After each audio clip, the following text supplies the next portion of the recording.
Magandang araw sa inyong lahat. Sa video na ito ay tatalakayin natin kung ano ang bio note.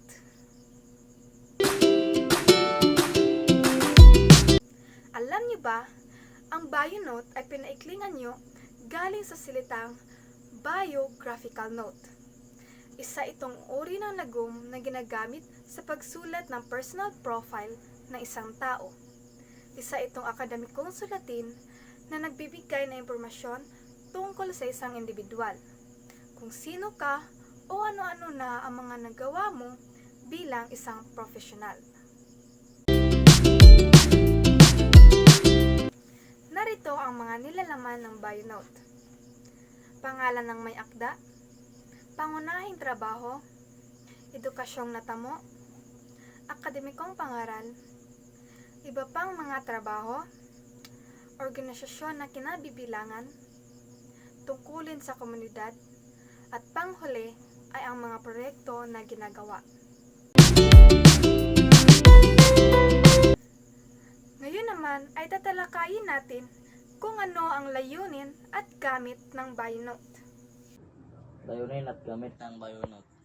Layunin nito na ipakilala ang manunulat at manaliksik sa mga mamabasa at upang magkaroon din sila ng kahapiyaw na ideya sa pinagmulang pananaw, paniniwala o kaalaman ng manunulat. Ayon kay Libby 2005, may apat na maaaring paggamitan ng bio note: aplikasyon sa trabaho, paglilimbag ng mga artikulo, aklat, blog, pagsasalita sa mga pagtitipon, pagpapalawak ng network o profesional. Ayon kay Brogan, may tatlong uri ang bio note na naaayon sa haba nito. Tatlong uri ng bio note. Ayon kay Brogan, may tatlong uri ng bio note na naaayon sa haba nito. Ang una ay micro bio note. Ito ay isang impormatibong pangungusap na inumpisahan sa pangalang sinusundan ng iyong ginagawa at tinapos sa mga detalye kung paano makontak ang paksa ng bio note. Pangalawa, maikling bio note. Ito ay binubuo ng 1 hanggang 3 talata na naglalahad ng mga importanteng impormasyon ukol sa taong ipinakilala. Pangatlo, mahabang bio note. Ito ay simple at ordinaryo lamang sa pagpakilala sa isang natatanging panauhin. May sapat na oras ang nilalaman para sa pagbasa nito at particular na espasyo kung saan ito isusulat. Katangian ng bio note. Maikli ng nilalaman. Ang bio note ay naglalaman lamang ng 100 to 150 na bilang ng salita. Ikadalawa, gumamit ng pangatlong paunahan na pananaw, third person probe. Laging gumagamit ng pangatlong panauhang pananawan ng pagsulat ng bio note, kahit na ito ay tungkol sa inyong sarili. Pangatlo, gumamit ng baliktad na tatsulok. Sa baliktad na tatsulok, naaayon ito mula sa pinakamahalagang impormasyon, mahalagang impormasyon, at di gaanong mahalagang impormasyon. Pang-apat, nakatuon lamang sa mga angkop pangsanayan o katangian.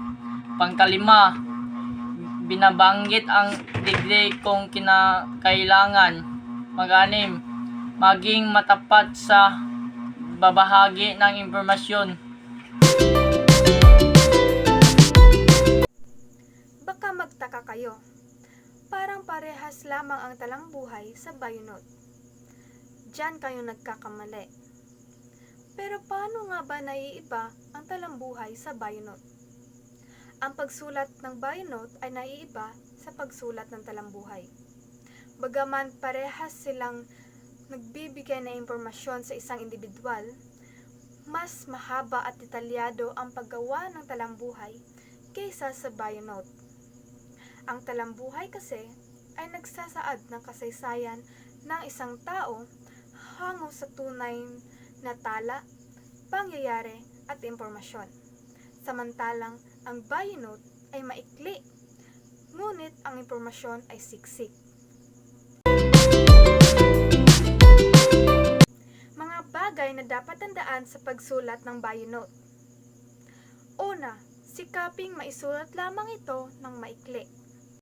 Pangalawa, magsimula sa pagbanggit ng mga personal na impormasyon o detalye tungkol sa iyong buhay. Pangatlo, isulat ito gamit ang ikatlong panauhan upang maging litaw na objektibo ang pagkakasulat nito. Pang-apat, gawing simple ang pagkakasulat nito. Panglima, basahin muli at muling isulat ang pinal na sipi ng iyong bio note. Yan lamang ang mga bagay na dapat tandaan sa pagsulat ng bio note.